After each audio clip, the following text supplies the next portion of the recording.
সাকিব আল হাসানের একটা সেঞ্চুরি ম্লান করে ১২ ছক্কায় ম্যাচ জেতানো সেই মাহফুজুর রহমান রাব্বি এখন ম্যাচ খেলারই সুযোগ পান না।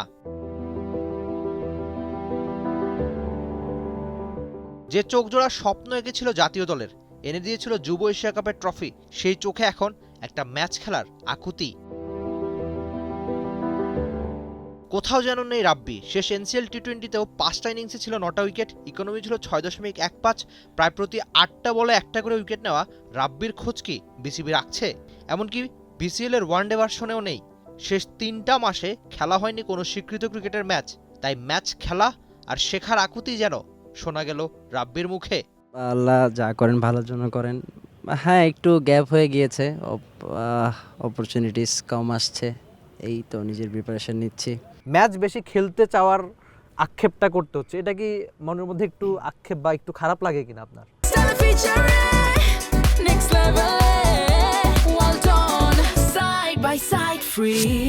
না, খারাপ তো অ্যাজ এ প্লেয়ার হিসেবে তো অবশ্যই খারাপ লাগাটা কাজ করে, কারণ অ্যাজ এ প্লেয়ার হিসেবে আমরা সবাই মানে ম্যাচ খেলতে চাই।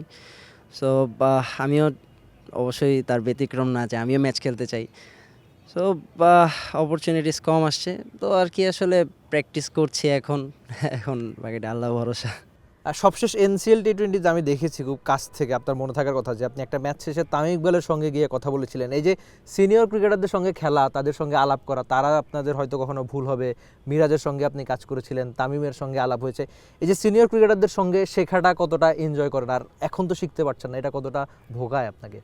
না আসলে তামিম ভাই, মিরাজ ভাই বা মানে ন্যাশনাল টিমে যারা খেলছেন তারা আসলে তো টপ প্লেয়ার, দেখেই তো তারা ন্যাশনাল টিমকে এত বছর ধরে সাপোর্ট দিয়ে গেছেন। তো আমার কাছে মনে হয় যে তাদের কাছ থেকে শিখতে পারাটা আমার ভিতরে একটা এক্সট্রা ইন্সপিরেশন কাজ করে। তো তাদের সাথেও আমি অনেক বিষয়ে কথা বলেছি। মিরাজ ভাই আমাকে বোলিং নিয়ে অনেক টিপস দিয়েছেন। সো ওই জিনিসগুলো নিয়েও আমি ইভেন এখনও কাজ করছি।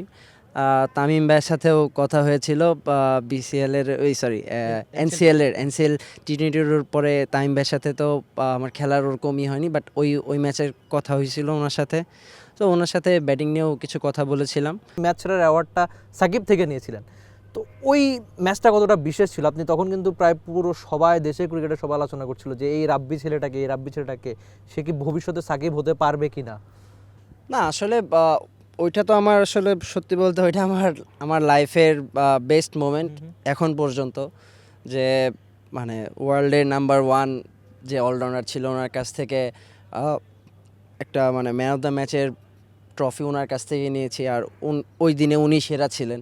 সো এইটা নিজের কাছে একটা অন্যরকম মানে প্রাপ্তি, বা নিজেকে ওই জিনিসগুলো থেকে মোটিভেট করে যে না, I can do something. So ওইটাই বললাম যে এই জিনিসগুলো আসলে সিনিয়র প্লেয়ারদের মানে সিনিয়র ভাই যারা আছে ওনাদের সাথে ওনাদের অনেক কথাও আছে যে ওই জিনিসগুলোকে মানে আমাকে মোটিভেট করে, বা তাদের প্রিপারেশন আছেন, তারা কিভাবে প্র্যাকটিস করছেন। সো এইগুলা দেখে অনেক কিছু আসলে যতদিন ছিলাম ভাইদের সাথে তো ট্রাই করেছি শেখার।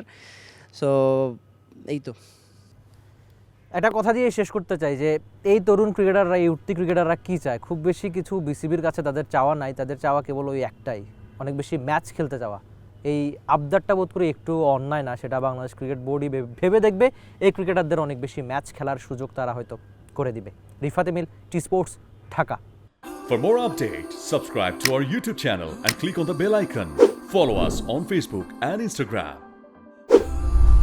Download T-Sports app to enjoy exciting games and highlights. Visit tsports.com.